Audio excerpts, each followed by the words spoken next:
अस्सलामुअलैकुम, welcome to graphic designing course. और आज ग्राफिक डिज़ाइनिंग की तीसरी क्लास है। इसमें हम फोटोशॉप को फर्स्ट टाइम ओपन करने वाले हैं और कुछ बेसिक चीज़ें पढ़ने वाले हैं, वो चीज़ें जो किसी भी डिज़ाइनिंग को स्टार्ट करने से पहले ज़रूरी होती हैं और आपको एक लोकल से प्रोफेशनल बनाती हैं। ग्राफिक डिज़ाइनिंग कोर्स की 2 क्लासेस मैं पहले अपलोड कर चुका हूं, जिसमें पहली क्लास में मैंने बताया था कौन सा सिस्टम आपको बिल्ड करना चाहिए ग्राफिक डिज़ाइनिंग के लिए, और दूसरी क्लास में मैंने बताया था कैसे आप फोटोशॉप सीसी को फ्री में डाउनलोड और इंस्टॉल कर पाएंगे और इसकी छोटी छोटी प्रॉब्लम को सॉल्व कर पाएंगे अपने मुताबिक। और अगर आपने वो क्लासेस नहीं ली, ऊपर आई बटन में भी उसका लिंक होगा, नीचे डिस्क्रिप्शन में भी उसका लिंक मौजूद होगा, जाके वहाँ से भी वो क्लासेस ले सकते हैं। तो चलें आज की क्लास हम स्टार्ट करते हैं। फोटोशॉप डाउनलोड करने के बाद में आपके डेस्कटॉप पे कुछ इस तरह से फोटोशॉप नज़र आ रहा होगा। इसको आपने सबसे पहले राइट क्लिक करके पिन टू टास्क बार कर लेना है। टास्क बार करने का क्या फ़ायदा होगा, यहाँ पर देखिए टास्क बार में ऐड हो जाएगा।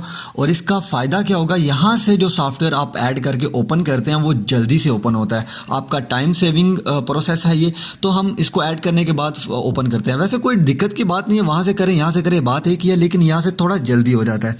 तो मैं इसको फर्स्ट टाइम ओपन करता हूँ। तो चलें जनाब ओपन करते हैं। वैसे तो मैं इतने सालों से ओपन कर रहा हूँ, लेकिन आपके सामने हमने आज इसको पहली दफ़ा ओपन करना है।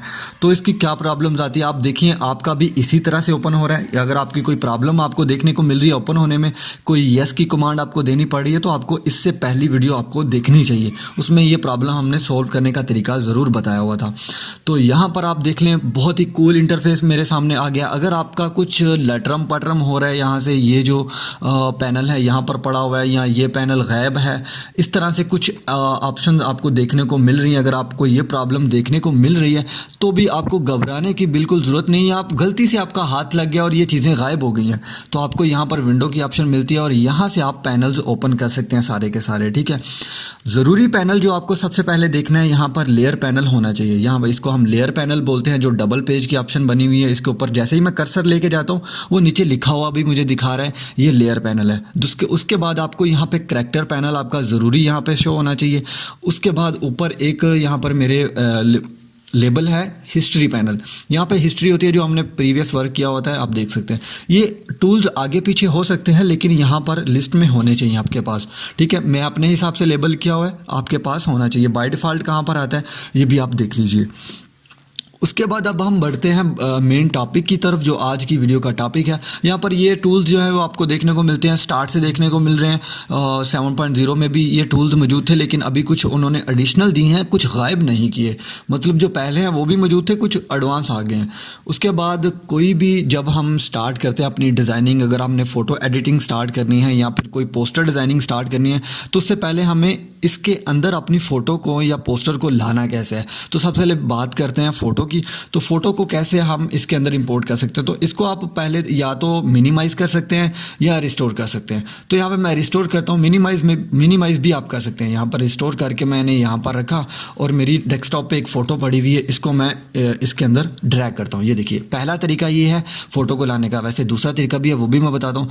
अगर ड्रैग करने में यहाँ पर आपको एरर देखने को मिलता है, तो भी आप मेरी इससे पहली वीडियो देखिए, उसमें मैंने इस एरर को कैसे सोल्व करना है वो भी तरीका भी मैंने प्रॉपर गाइड किया हुआ है। तो इसके अंदर मैं मूव करता हूँ, तो यहाँ पर आपको एक और चेंजिंग देखने को मिलेगी। ये देखिए, यहाँ पर मेरा एक कैमरा रॉ फिल्टर ओपन हो चुका है, इसको हम कैमरा रॉ विंडो बोलते हैं। ठीक है, तो ये आपका ओपन नहीं होगा। इसको कैसे एनेबल करना है ये भी हम आगे डिस्कस करेंगे। हाँ, फिलहाल हम बेसिक पढ़ने वाले हैं। तो आपका इस तरह ओपन होगा। इसको मैं ओपन पर क्लिक करता हूँ तो आपका बाय डिफ़ॉल्ट इसी तरह ओपन हो जाएगा और ये विंडो इसके अंदर आ जाएगी। ये फ़ोटो एक विंडो की तरह घूम रही होगी, इसको आप पकड़ के यूं घुमा सकते हैं। ठीक है, यहाँ पर आ चुका है।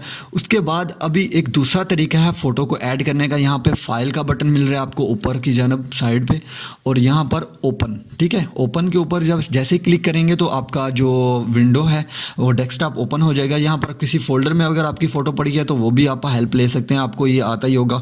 और मैं फ़िलहाल अपनी इसी फ़ोटो को फिर से ऐड कर रहा हूँ, तो वो फिर से कैमरा ओपन कर रहा है, लेकिन हमें आपकी जो है ये कैमरा ओपन अभी नहीं होगी। इसको मैं आपको बता दूंगा कैसे आपको इनेबल करना है और इसके क्या क्या फ़ायदे रहेंगे ये भी मैं आपको बता दूंगा। ये देखिए, यहाँ पर ये फ़ोटो 2 विंडोज़ आ चुकी हैं। अभी ये घूम रही हैं, लेकिन हमें इसको एडिटेबल मोड में लाना है, तो उसके लिए मुझे क्या करना होगा, यहाँ पर थोड़ा सा ऊपर की तरफ ड्रैग करना होगा। ये देखिए, एक मैग्नेटिक लाइन शो हो रही है जो इसको अपनी तरफ खींच रही है। जैसे ये देखिए, मैं इसके ऊपर क्लिक करूँगा तो ये बिल्कुल इसके ऊपर लग के ये बिल्कुल सेंटर में आ जाएगी, बिल्कुल। ठीक है, अभी ये दूसरी भी है, दूसरी को भी मैं इसी तरह ऊपर लेके जा रहा हूँ, तो वो देखिए मैग्नेटिक लाइन की तरफ ऊपर लग रही है। अब ये दोनों पोस्ट मेरे सामने आ चुकी हैं। ऊपर देखिए एक बटन 1 और बटन 2। इसी तरीके से आप 30-40 जितनी भी फ़ोटोज़ एक टाइम पे अपने फ़ोटोशॉप में खोल सकते हैं और उन पे काम कर सकते हैं। ये आपके लिए आसानी है। जैसा कि मैंने पहले बताया, आपके सिस्टम की एक ही टास्क में आपको मल्टीपल काम करने हैं, मल्टीपल फ़ोटोज़ को एडिट करने हैं, तो आपकी सिस्टम की स्पीड पर डिपेंड करेगा। आपके सिस्टम की स्पीड और रैम पे डिपेंड करेगा। जितनी आपकी रैम अच्छी होगी उतनी ज़्यादा फ़ोटोज़ को आप एक टाइम पे फ़ोटोशॉप में खोल पाएंगे। वैसे normally code to do system में ये फिर भी आपको 20-30 फ़ोटोज़ एक टाइम पे ओपन कर सकते हैं, ये काफ़ी होती हैं। इतनी तो मैं आम रेगुलर करता रहता हूँ, ठीक है। अब ये तरीका हो गया एक। इसको मैं यहाँ पे क्रॉस करता हूँ। हमें फ़ोटो अभी अगर हमें एक पोस्टर डिज़ाइन करना है तो उसके लिए क्या पैनल है, तो वही हमारा आज मेन टॉपिक है। आज का मेन टॉपिक है, फाइल में जाइए और यहाँ पर न्यू के ऊपर क्लिक कीजिए। यहाँ पर न्यू भी मिल जाता है और इसकी एक शॉर्टकट की भी नोट कीजिए। आपके पास एक नोटबुक मैंने पहले बताया था होनी चाहिए, तो उसके लिए Ctrl+N की प्रेस करनी होगी और ये आपका दोनों का काम सेम ही होगा। तो यहाँ पर एक छोटा सा पैनल ओपन होता है। मैं बताता चलूँ, यहाँ पर ये पैनल जो है इससे पहले 7.0 में भी तकरीबन सेम ही था, उसके बाद सेम ही चलता आ रहा है। लेकिन आगे सीसी का जो 2020 वर्जन आया है, 21 वर्जन आया है, उसमें थोड़ी सी चेंजिंग देखने को मिलेगी। उसमें थोड़ा सा इसका वो कहते हैं आउटलेट चेंज किया, लेकिन काम बिल्कुल सेम ही है। तो अभी आपको यहाँ पर क्या देखने को मिल रहा है, सबसे ऊपर नाम लिखा हुआ है, नाम को हमें इग्नोर करते हैं। उसके बाद प्रीसेट देखने को मिलते हैं। ये प्रीसेट क्या होते हैं, ये पहले से उन्होंने कुछ बाय डिफ़ॉल्ट दिए हुए हैं। ये जो आपको देख रहे हैं लोगो, थंबनेल और एफबी कवर वगैरह, ये तो मैंने खुद से ऐड किए हुए हैं। ये ऐड कैसे करते हैं ये भी आज की टॉपिक में ही मैं बताने जा रहा हूँ। लेकिन जो बाय डिफ़ॉल्ट आपको मिलेंगे, यूएस पेपर हो गया, और उसके बाद आपको यहाँ पे इंटरनेशनल पेपर में A4 साइज़ मिलता है, A3, A5, जो कि आपकी प्रिंटिंग वगैरह में काम आते हैं। जो कि ये फ़ोटोकॉपी वाले जो लोग होते हैं वो A4 पेपर यूज़ करते हैं। अगर आपको A4 पेपर की कुछ प्रिंटिंग निकलवानी है, अपना लोगो उसके ऊपर प्रिंट करवाना है या कोई भी फ़ोटो उसके ऊपर निकलवानी है, तो आपको A4 पेपर का साइज़ यहाँ पर सेट करना होगा और उनको प्रिंटिंग के लिए भेज सकते हैं आप, ठीक है। और यहाँ पर और मज़ीद साइज़ फ़ोटो के साइज़ हैं जो कि हमारे पास यहाँ पर मौजूद होते हैं प्रिंटिंग के लिए। देखो, सोशल मीडिया के लिए तो आप कोई भी साइज़ कर सकते हैं। इंस्टाग्राम पे हम पता नहीं स्नैपचैट से और बला बला कहाँ से हम उल्टे पुल्टे साइज़ लगा के दे देते हैं। सोशल मीडिया तो कुछ नहीं कहती, वो बेचारी शरीफ है ना, शरीफ तो नहीं कह सकते। लेकिन जो हम साइज़ प्रिंटिंग के लिए बेचते हैं तो उनको फिक्स साइज़ चाहिए होता है। 5-7 हो गया, 2-3 हो गया, 8-10 हो गया। ये सारे पोर्ट्रेट और लैंडस्केप के साइज़ आपके पास दिए गए हैं, यहाँ से आप सेट कर सकते हैं। ये देखो, जो प्रोफेशनल लोग होते हैं उनको तो ये याद हो चुके होते हैं, लेकिन बेसिक लेवल पे हमें ये सारे साइज़ याद नहीं होते। प्रीसेट हमें हेल्प करते हैं कि हम साइज़ जो है वो कौन सा रख सकें। तो यहाँ पे काफ़ी सारे साइज़ यहाँ पे सेम देखने को मिलते हैं। और भी ये मोबाइल डिवाइस के साइज़ हैं और ये सारे आपको ये समझ आ गया होगा यार कि ये क्या चीज़ है। इसमें ऐड कैसे करने हैं वो भी मैं आपको बताता हूँ, क्यों ऐड करने की ज़रूरत पड़ती है। ये देखिए, मैंने बिज़नेस कार्ड का साइज़ यहाँ पर ऐड कर रखा है। अब मुझे डेली बेसिस पे बिज़नेस कार्ड डिज़ाइन करने पड़ता है, तो हर दफ़ा मैं उसकी हाइट, विड्थ, रेजोल्यूशन वगैरह टाइप करूँगा तो मेरा ये 4-5 सेकंड हैं, ये बच सकते हैं अगर मैं प्रीसेट बना के एक दफ़ा उस पर क्लिक करूँ और फ़ौरन से वो मुझे साइज़ बन के आ जाए। तो ये चीज़ हो गई, इसको हम कंप्लीट करते हैं। उसके बाद यहाँ पर आते हैं कस्टम पे। कस्टम का मतलब आपने खुद से कोई साइज़ बनाना है, तो ऑफकोर्स अगर आपके पास कोई फ्लेक्स डिज़ाइन होने के लिए आई है या फिर सोशल मीडिया का कोई पोस्टर है तो उसका एक अलग से साइज़ होगा, तो वो साइज़ आपको खुद से तैयार करना होगा। तो यहाँ पर अगर मैं एक फ्लेक्स डिज़ाइन करता हूँ, मेरे पास मान लो एक फ्लेक्स आई है 4x7 की, 4x7 इंचज़ की, ठीक है। अगर वो फिट की कह रहा है, अगर वो 4x7 इंचज़ है ना यहाँ पे, अगर वो आपको फिट में कह रहा है तो यहाँ पर फिट की ऑप्शन यहाँ पर नहीं दी जाएगी आपको। ये देखो, फिट नहीं है, यहाँ पे इंचज़ है। तो आपको पता होगा कि एक फिट में कितने इंचज़ होते हैं, तो इस हिसाब से आपको कैलकुलेशन करने की ज़रूरत होगी। अगर 4 फिट की चाहिए तो जो 12 को आपको 4 के साथ मल्टीप्लाई करना होगा, जितनी रेशो निकल के आएगी वो यहाँ पर पुट करनी होगी। आपको समझ आ रहा होगा ये भी कि इंचज़ और फिट में क्या फ़र्क होता है। ये एक बेसिक स्केल है, हम सभी को पता होंगे। 4x3 की अगर हम एक फ्लेक्स डिज़ाइन करते हैं तो यहाँ पे 4x3 इंचज़ रख लेते हैं। उसके बाद ये तो बिल्कुल सिंपल है, विड्थ है, हाइट है। विड्थ क्या होती है आपको पता है, लेफ़्ट से राइट होती है। हाइट जो है टॉप से बॉटम होती है। तो ये एक्स और वाई की वैल्यू से भी आप कर सकते हैं इसको, जो कि हम मैट्रिक में पढ़ते हैं। बाकी ये ऊपर से गुजरने वाली बातें हैं, छोड़िए इस बात को। फिलहाल आपको विड्थ और हाइट का पता होना चाहिए। उसके बाद नीचे आते हैं रेजोल्यूशन। अब रेजोल्यूशन क्या चीज़ है, ऊपर तो समझ आ रहा है। ये रेजोल्यूशन क्या चीज़ है ये बताता हूँ। यहाँ पर इसके आगे आप देखेंगे पिक्सल पर इंच, ठीक है, पिक्सल पर इंच। 1 इंच में कितने पिक्सल्स होंगे। पिक्सल को समझ लीजिए एक पेंसिल से अगर आप एक डार्ट लगाएं तो एक छोटा सा डार्ट लगता है, उसके मुताबिक ये पिक्सल होता है। तो जो छोटे छोटे पिक्सल मिलके हमारी एक फ़ोटो बनाते हैं, जो बहुत ज़्यादा जूम करने पर हमें पिक्सल पिक्सल देखने को मिलते हैं ना, बहुत ज़्यादा फ़ोटो जूम कर लें तो हमें पिक्सल देखने को मिलते हैं, तो ये वही पिक्सल होते हैं। तो ये कह रहा है कि अगर आपके 1 इंच में 300 पिक्सल रखेंगे तो आपकी फ़ोटो जो है, जो आपने साइज़ दिया है, उसका जो साइज़ है वो यहाँ पर देखें 3.9 MB होगा, ठीक है। और ये एक अच्छी रेजोल्यूशन है, 300 को एवरेज रेजोल्यूशन मानते हैं। इसके बारे में हम आगे जब कुछ चीज़ें डिज़ाइन करेंगे तो इसमें मज़ीद डिस्कस करेंगे। फ़िलहाल आप इतना समझ लीजिए 1 इंच में कितने पिक्सल होते हैं ये मैटर करेगा। और जब हम ऊपर से इंचेस से पिक्सल में करेंगे तो आपको यहाँ से पता चल जाएगा वो 3 को पिक्सल से मल्टीप्लाई कर रहा है। देखो जो 3 वर्ड हमने यहाँ पर लिखा, 4 लिखा था ना, 4 बाय, तो 4 को 300 से वो मल्टीप्लाई कर रहा है तो वो 1200 आ रहा है, ठीक है। तो हम इंचेस में कर दें तो 4 आ जाएगा।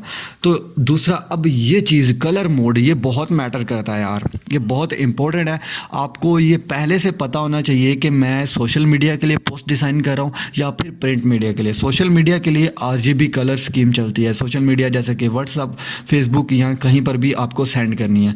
तो एक अपने तजर्बे की भी बात आपके साथ शेयर करता हूँ। और दूसरा, पहले ये क्लियर कर लेते हैं, ठीक है। अगर आपको प्रिंट मीडिया के लिए कोई चीज़ बनानी है तो उसमें आपको यहाँ पे CMYK के स्कीम देनी होगी। यहाँ पर CMYK के कलर होते हैं, इसको देना होगा। अगर आप प्रिंटिंग के लिए RGB की फ़ाइल भेज देंगे तो आपने जो चीज़ बनाई होगी ना, वो चीज़ कभी भी निकल के नहीं आएगी। वो आपको बहुत ही आपको हर्ट कर देगा। वो जो रिज़ल्ट निकल के आएगा वो बहुत ही बुरा रिज़ल्ट निकल के आएगा RGB में, क्योंकि RGB प्रिंटिंग के लिए नहीं होती है। आपको प्रिंटिंग के लिए CMYK कलर ही यूज़ करना होगा। और हाँ, CMYK जो कलर स्कीम है वो आप सोशल मीडिया पर यूज़ कर सकते हैं और प्रिंटिंग के लिए भी यूज़ कर सकते हैं, लेकिन RGB कभी भी आप प्रिंटिंग के लिए यूज़ नहीं कर सकते। ये मेरा पर्सनल एक्सपीरियंस है और ये गलती आपने कभी नहीं करनी है। मैं गलती 1-2 दफ़ा कर चुका हूँ ये, ठीक है। और दूसरी बात, अगर आप सोशल मीडिया के लिए कोई पोस्ट डिज़ाइन कर रहे हैं तो आपको ये याद रखना होगा, ये आपका साइज़ जो है वो 1 MB से कम होना चाहिए। अगर आपका 1 MB से ज़्यादा होगा तो जब आप सोशल मीडिया पर पोस्ट करेंगे तो आपका साइज़ जो है वो मैनुअली ऑटोमेटिक जो है वो डिक्रीज़ करेगा। जब वो ऑटोमेटिक डिक्रीज़ करेगा तो आपके पिक्सल काफ़ी ख़राब कर देगा। जो आप कहते हैं कि मैं फ़ोटो जब अपलोड करता हूँ सोशल मीडिया पर अपनी, तो उसका रिज़ल्ट बड़ा ख़राब हो जाता है। तो उसकी यही वजह होती है, मेन रीज़न उसका यही होता है कि आपका यहाँ पर साइज़ ज़्यादा होता है और सोशल मीडिया को 1 MB से कम होता है। तो इसको आगे बेहतरीन तरीके से कैसे कम करना है ये भी आपको बताता हूँ, लेकिन यहाँ पर आपको 300 रेजोल्यूशन ही रखनी चाहिए, ठीक है। ये फिक्स नहीं है, लेकिन आगे बड़ी फ्लैक्स होगी तो उसके लिए हमें ज़्यादा रेजोल्यूशन की ज़रूरत पड़ेगी, लेकिन बेसिक में इतना काफ़ी है। तो चलें, ये पैनल हमारा पूरा अगर हाँ हमें प्रीसेट बनाना था। अब मान लो अगर हमें पता चल गया कि यार मुझे फ्लैक्स डिज़ाइनिंग के कोई 12-13 ऑर्डर आ चुके हैं, मुझे कल भी इसी साइज़ की फ्लैक्स बनानी है, परसों भी इसी साइज़ की बनानी है, तो मैं रोज़ क्या रेजोल्यूशन टाइप करता रहूँगा। तो आप एक टाइम पे प्रीसेट बना सकते हैं, जैसे कि मैंने बना के रखे हुए हैं, FB कवर का बना के रखा हुआ है, यूट्यूब थंबनेल का बना के रखा हुआ है, बिजनेस कार्ड का बना के रखा हुआ है। तो आप इसी तरह से यहाँ पे सेव प्रीसेट पे क्लिक करेंगे, यहाँ पे सारी रेजोल्यूशन डाल के सेव प्रीसेट पे ऊपर क्लिक करेंगे और यहाँ पर आपको पूछ रहा है कि भाई कौन कौन सा कंटेंट इसमें चाहिए। रेजोल्यूशन आपको चाहिए 300 ओके है, मोड चाहिए, मोड ये होता है हमारा कलर मोड, और ये सारी चीज़ें अगर आपको ओके चाहिए तो ऊपर आपको कह रहा है अपने जो प्रीसेट का वो नाम लिख लीजिए। तो यहाँ पे आप नाम लिख सकते हैं, यहाँ पे फ्लैक्स लिख लेते हैं, ठीक है, फ्लैक्स। अब फ्लैक्स कौन से साइज़ की है ये भी आप साथ लिख सकते हैं। 4/3 की हमारी एक फ्लैक्स है, इसको भाई इसी नाम से हमारा सेव कर दो। तो यहाँ पे मैं ओके करता हूँ। तो यहाँ पे ये देखिए मेरा प्रीसेट एक और ऐड हो चुका है इसके ज़रिए। अब नेक्स्ट टाइम अगर मैं बिजनेस कार्ड डिज़ाइन करना है तो वो देखो उसने रेशो फ़ौरन ही पकड़ ली है। उसके बाद अगर मुझे लोगो डिज़ाइन करना है तो लोगो के लिए मैंने जो पिक्सल सेट किए हुए हैं वो उसने दे दिए। मुझे फ्लैक्स करनी है तो वापस से वही मेरे प्रीसेट आ गया। तो उम्मीद करता हूँ आपको ये जो न्यू बटन वाला पैनल है ये आपको सारा समझ आ गया होगा। उसके नीचे क्या चीज़ें हैं ये इतना ज़रूरी नहीं होता। बाय डिफ़ॉल्ट आपको जो है ये जो सेटिंग रहती है यही रहनी। स्क्वायर पिक्सल अच्छे होते हैं, डॉट पिक्सल से स्क्वायर पिक्सल अच्छे होते हैं, ये स्क्वायर पिक्सल सेट कर लीजिए। कलर प्रोफाइल यहाँ से आपकी CMYK से हो सकता है ये चेंज करिए, देखिए RGB से, और उसके बाद CMYK से। ये ऑटो सिस्टम होता है तो इसको आप मत छेड़िए। उसके बाद आप ओके कर दीजिए। ओके करने के बाद आपको वहाँ पे बैकग्राउंड की भी कलेक्शन थी कि आप बैकग्राउंड कौन सा रख सकते हैं, लेकिन ये इतना मैटर नहीं करता। आप बैकग्राउंड वाइट ही रखिए। इसको भी हम वैसा ही जैसे हमने फ़ोटो को ऊपर खींच के इसके साथ एडजस्ट किया था एक मैग्नेटिक लाइन के ज़रिए, तो इसको भी मैं जैसे ही ऊपर लेके जा रहा हूँ वो बिल्कुल सेंटर में सेट हो गया। अब ये देखिए हमारी जो बिल्कुल एक पोस्टर का साइज़ जो हमने दिया था 4x3 का, तो वो यहाँ पर सेट होके आ चुका है ये। ठीक है, उसके बाद यहाँ ऊपर एक रूलर ऐड है जो कि वो आपका हो सकता है ना ऐड हो। यहाँ Ctrl+R मैं प्रेस करता हूँ, ठीक है, वो रूलर एक गायब हो गया और फिर से मैं ऐड किया, वो आ गया। ये मुझे गाइड कर रहा है 0 से 4 तक। ये देखिए 0 से 4 तक मेरा रूलर गाइड कर रहा है और नीचे से 0 से 3 तक गाइड है। ये 2 है और यहाँ पे 3 नीचे है और ये मुझे गाइड कर रहा है, एक गाइड लाइन आप देख सकते हैं। उसके बाद इसका भी क्या हेल्प रहेगी ये भी हम मज़ीद आगे डिस्कस करेंगे, लेकिन बेसिक्स के लिए इतना काफ़ी है। आप साइज़ के साथ कुछ खेलिए और इसकी प्रैक्टिस कीजिए, कैसे हमें साइज़ है ना, कुछ प्रीसेट्स ऐड कीजिए और ये सारी चीज़ें आज के लेक्चर के लिए इतना ही काफ़ी है और हम मज़ीद इसके बारे में इसके आगे चलेंगे नेक्स्ट लेक्चर में। ताकि यार ये स्टार्टिंग है तो आप बहुत ज़्यादा बोझ अपने पे मत डालिएगा और बहुत ज़्यादा इसको हैवी ना लीजिएगा कि यार बहुत मुश्किल हमसे नहीं होगा। तो मेरे साथ साथ चलते रहे, ट्रस्ट में आपको मैं यहाँ पे बहुत कुछ सिखा के जाने वाला हूँ। ये मैं यकीन के साथ कह सकता हूँ कि अगर आप मेरे साथ साथ चलेंगे तो मैं बहुत कुछ ऐसा सिखा जाऊँगा जो इससे पहले आपने कहीं नहीं सीखा होगा, क्योंकि ये तजर्बे से चीज़ें आती हैं, जो लोग करते रहते हैं उनसे आती हैं और काफ़ी सारी चीज़ें मैं आपको डिस्कस करने वाला हूँ। तो चले आज की वीडियो का लेक्चर जो है बंद करते हैं, इससे पहले कि आपको और बोर किया जाए। तो नेक्स्ट वीडियो में हम कुछ नया सीखेंगे। तो चले, अल्लाह हाफिज़।